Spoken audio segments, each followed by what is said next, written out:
So is Kafka just another simp of a character? Well, I think this chapter settled that. Hello, my wonderful viewers, and welcome to another episode of Betty Adams Overanalyzes. Today we're going to be looking at Kaiju number 8, chapter 99.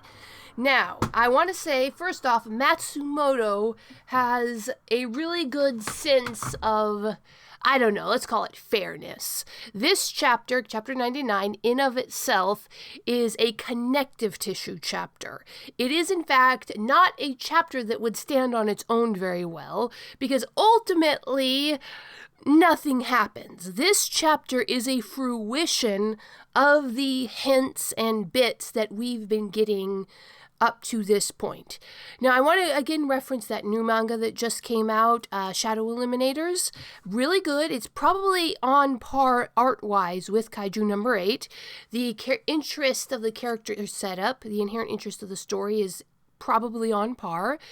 But Shadow Eliminators seems to completely lack the ability to build connective tissue, to connect previous chapters to current chapters. Now, we're only a few chapters into Shadow Eliminators, but even already the difference is stark. Story beats just happen. Shadow Eliminator storytelling is, and then this happened, and then this happened. You never get an and then in Kaiju number 8.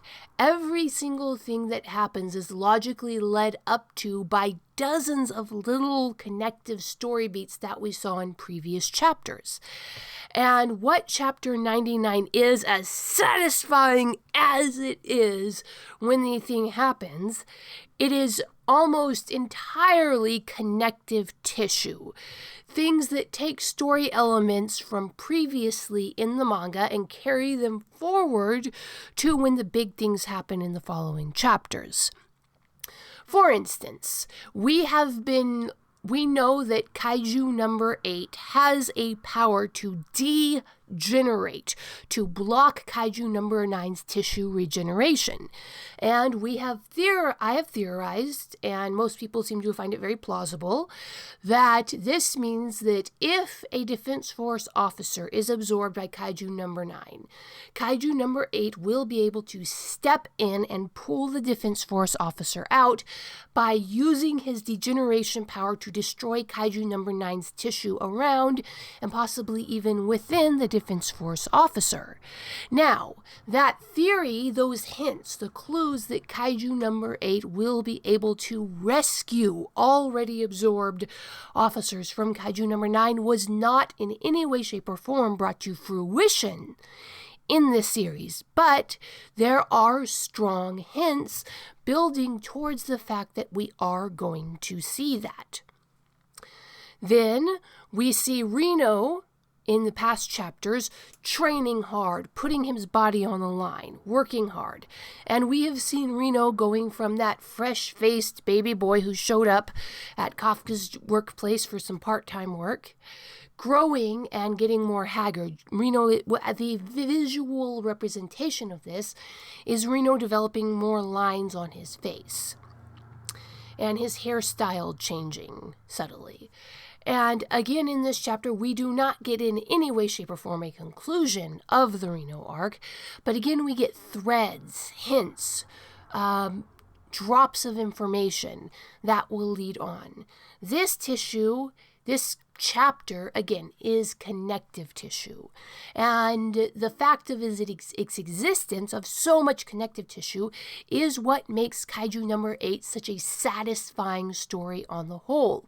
When we get those big plot twists or the smaller corkscrew plot twists, they make sense because this connective tissue exists, because we saw hints, because we saw character development, because we saw Kafka working so hard to build his trust and relationship with his friends in the Defense Force, and we saw Mina working so hard to take care of her officers in the Defense Force.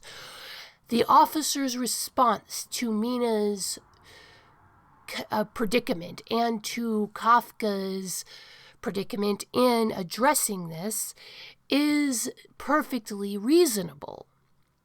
because it was built up to this. But a connective tissue chapter by itself is not a satisfying chapter.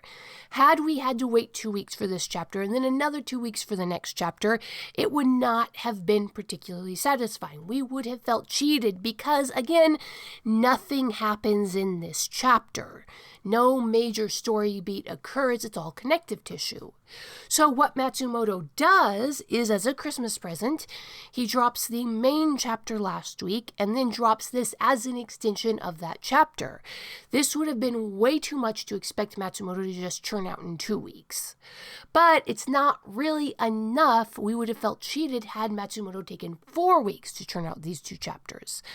By making it a 3-week goal where he takes 3 weeks to do 50, 60 pages total, we feel like we've gotten extra. This is a treat. And it doesn't matter that the second chapter drop is not as satisfying as we expect a regular chapter drop to be because it's extra. And I think that's beautiful timing on Matsumoto's part, although the exact timing of that could have been the boring manager bean counter types at Shonen Jump. I don't know how much of that is Matsumoto and how much of that is Matsumoto's team, but it is pretty brilliant. Then there's another element. All the way building up to this chapter has been the question, is Kafka a character with his own noble motivations? If it's Kafka a proper hero, or is he just a simp? Because in shonen manga, you often have 2 different kinds of heroes. The heroes who are doing it for love of one particular person, and the heroes are doing it because it's the right thing. Goku is kind of an example of a hero doing it for love. We all know that Goku is motivated not by love of any one person, but by love of the fight. He is quite simply focused on the fight, and he happens to be a hero because he was raised properly, and he's not going to go out of his way to hurt anybody, and he will go out of his way to help people. But ultimately, Goku's motivation is not protecting the Earth, is not keeping people safe. In fact, he will cultivate threats to the Earth in order to have someone to fight.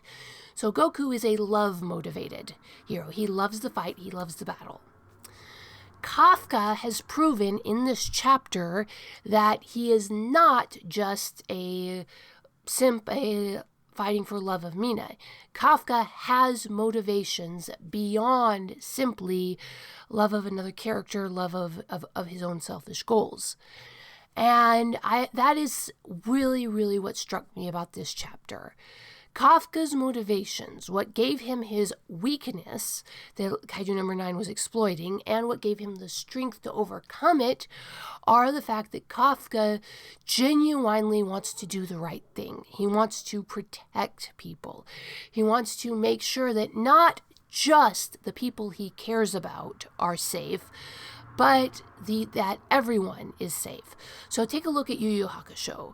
Those characters are primarily motivated by selfish goals. So you have Yusuke, who's there for the fight. He is stated in series as being morally ambivalent. You have Hiei, who will fight to the death for his friends and will put his friends above his own needs at any given point, but doesn't care about anyone beyond that. Then you have Suichi Kurama, who primarily motivated by taking care of his mother, but is slowly beginning to expand that. And then you have the more buffoonish but genuinely more sincere heroic character of Kuwabara, who genuinely does care about others and is willing to put even a random kitten's needs above his own, so in that group of 4, Kuwabara is the more traditional hero, even though he's not the main character. In Kaiju number 8's case, we have Kafka showing himself to be that classic Superman type of hero who loves and takes care of individual people because they are people. He's taking care of them because he wants them to be happy and thriving.